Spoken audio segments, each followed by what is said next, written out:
Now we're gonna do some monster walks. So for monster walks, you're gonna need your mini band. The thicker band you have, obviously the harder it's gonna be.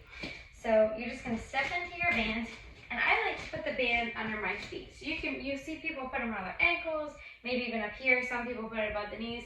Any of that is fine. Play around with it, see where you like to do it. I like to put it around my feet. It gives me, it helps me keep my hips in line a little bit better.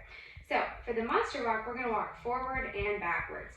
So depending on how much room you have is gonna determine how many steps you take each way. So whatever amount of time you're doing this exercise for, cut it in half, go forward for half of the interval and then backwards for the other half of the interval. So I'm just gonna show you a couple steps here. So you're just gonna step forward to the corner, bring your feet in, forward to the other corner, bring your feet in, forward, bring the feet in, forward, bring the feet in. And then you're gonna go backwards. So take it back diagonal, in, back, in, back, in, back, in. So a couple things to keep in mind is I like to put my hands on my hips so I can feel I'm sinking into a nice athletic stance and I can feel my glutes working.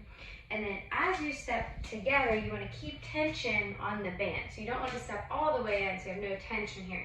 You want to keep the tension on the band the whole time so you're activating the glutes. Now, when you step back to the back, make sure you're leading with your heel and not your toe. So if you lead with your heel, you'll feel it more in the glutes. If you're turning your toe out, you're not going to feel it where I want you to feel it. Okay, the last thing I want you to think about, and I know this is a lot of things to think about, so maybe just pick one thing to focus on each time you do this move. But one more thing to think about is not to teeter-totter like this, right, or lean. You want to stay nice and level. So these are monster walks.